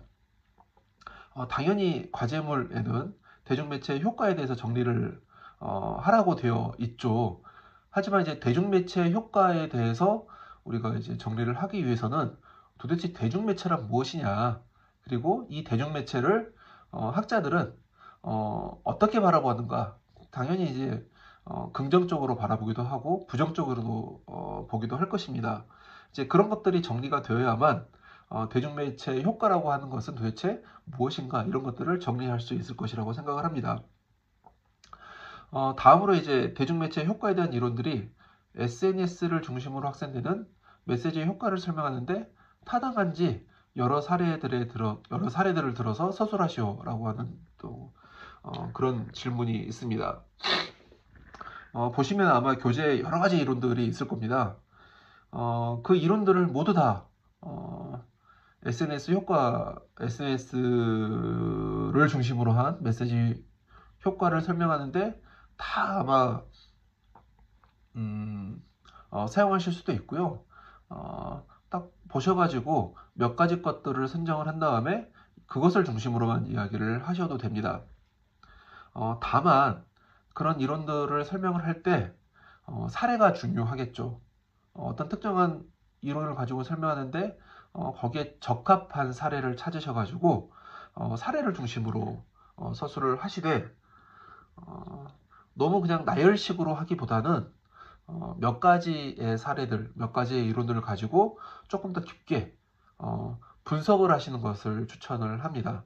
자, A 이론이 있으니까 A 이론에는 이런 사례가 있다. 한 몇 줄 쓰고 이것은 그렇기 때문에 맞다 틀리다 이런 것보다는 이론을 조금 더 설명을 하시고 그 다음에 사례도 조금 더 풍부하게 그 이론당 하나의 사례만 될 수도 있겠지만 두 개, 세 개. 네, 제가 이제 녹화하다가 잠시 끊겼습니다. 지금 제가 새벽에 찍고 있거든요. 한국 시간 7시 반이고 현지 시간은 6시 반입니다. 근데 오늘 제가 여러 가지 일정들이 많기 때문에 지금 이 촬영을 할 시간은 이제 아침 새벽밖에 없어서 지금 촬영을 하고 있고요. 또 그런데 이제 제가 알람을 맞춰 보다 보니까 알람이 울려가지고 동영상이 끊겼는데요. 네, 이어서 하도록 하겠습니다. 그래서 이 여러 가지 사례들을 나열식으로 이야기를 하기보다는 몇 가지 사례를 들어가지고 몇 가지 이론들, 그다음 몇 가지 사례들을 들어서 조금 더 풍부하게 서술을 하시면 좋은 평가를 받으실 수 있을 거라고 생각을 합니다. A4 용지 4매의 분량이고요. 여기는 당연히 표지, 목차, 참고 문헌은 제외됩니다. 또 형식으로 서론본론 결론 형식으로 써도 되느냐라고 질문하신 분들이 많은데요. 반드시 그렇지는 않고요. 그렇게 쓰셔도 되지만 이 과제물은 이 질문에 대한 답을 하는 것이 훨씬 더 중요하기 때문에 형식은 구애받지 마셔라 라고 말씀을 드리고 싶습니다. 그리고 또 하나는 교재를 참고를 하되 이론이든 사례든 다른 자료를 사용하셔도 좋습니다. 대신에 그런 자료들을 사용을 하실 때는 출처를 반드시 밝혀야 되고요. 또 하나는 이제 항상 강조드리는 것이지만 표절 이런 것들에 대해서 고민을 하십시오. 이런 경우도 있습니다. 교재를 참고해서 쓰는 거기 때문에 표절률이 높을 수밖에 없는 거 아니냐 이렇게 말씀하시는 분들이 있는데요. 저희가 채점을 할 때 그런 것들을 당연히 고려를 합니다. 그런데 교재에 있는 내용들을 그냥 복사해서 붙이는 분들이 계세요. 이거는 당연히 안 되는 것이죠. 그래서 잘 고민하셔가지고 작성을 하시면 좋을 것 같습니다. 네, 다음으로 열린사회와 21세기입니다. 열린사회와 21세기는 두 가지 질문이 있는데요.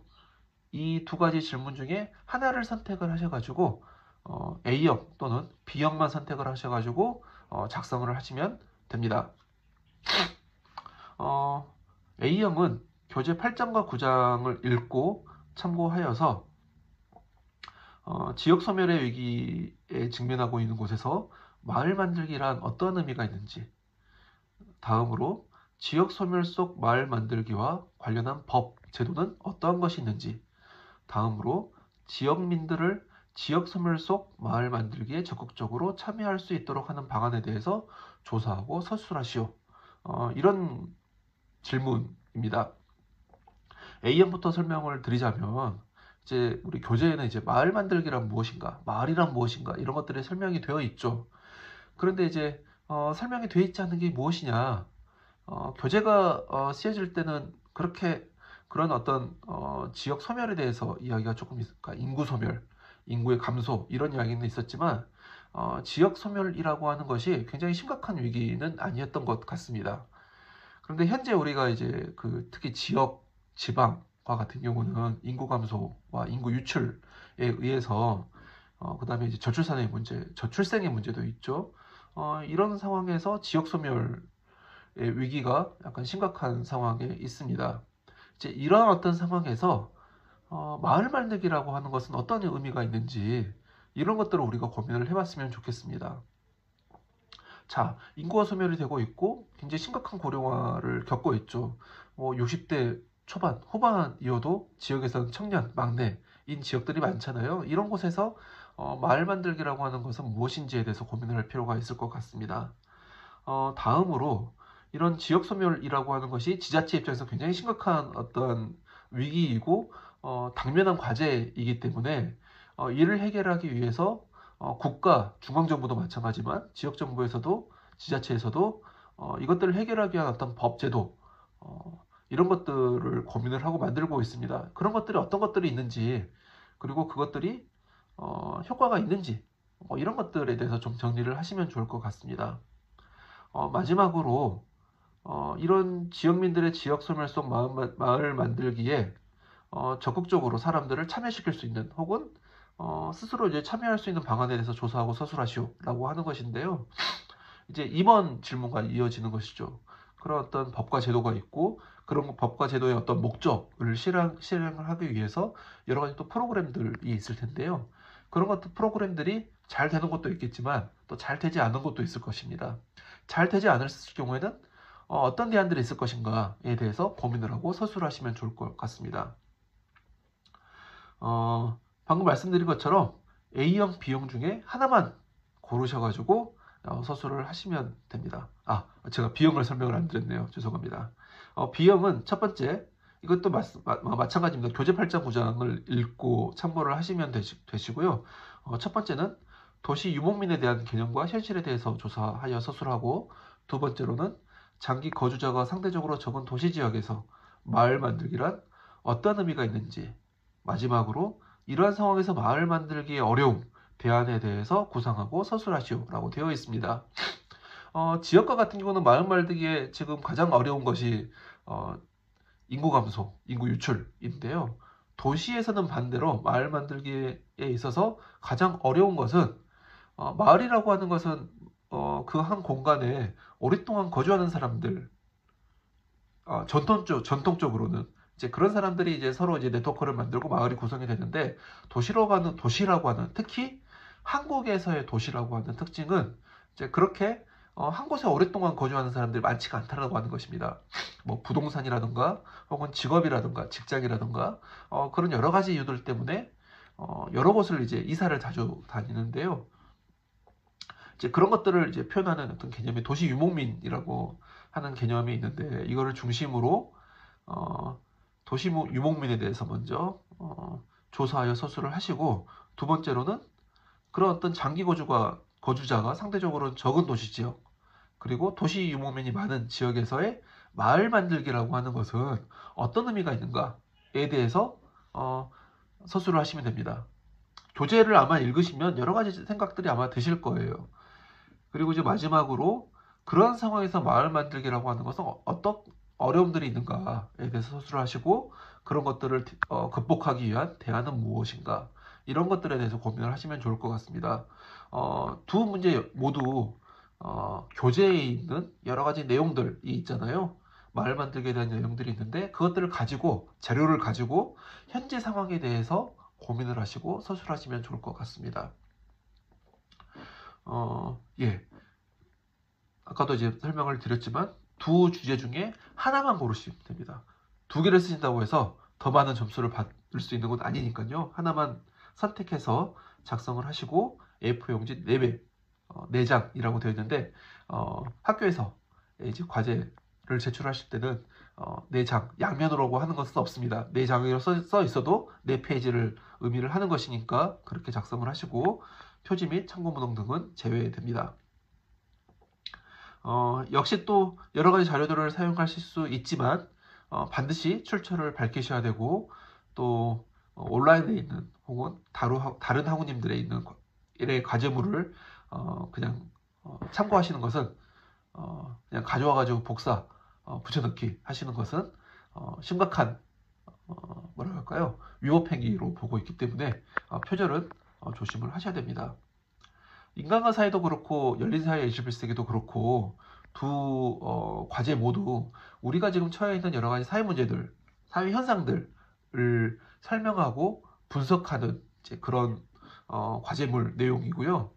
그렇기 때문에 우리가 이제 사회과학적으로 이걸 어떻게 볼 것이냐, 사회과학적으로 보기 위해서는 현상을 구체적으로 묘사하고, 그리고 그것을 이해할 수 있는 이론과 개념을 가지고 와가지고 구체적으로 분석을 하는 것이 중요합니다. 아마 이제 사회과학적인 훈련을 받지 않으신 분들은 이것들이 굉장히 힘드실 수도 있는데요. 이 과제물의 의도는 한번 훈련을 한번 해보자, 한번 경험을 해보자 라고 하는 것이 있기 때문에 너무 어렵게 생각하지 마시고, 예, 시도를 한번 해본다 라고 하시고 그냥 자신의 이야기를 쓰시면 좋은 평가를 받으실 수 있으시니까요. 너무 스트레스를 받지 마셔라 라고 말씀을 드리고 싶네요.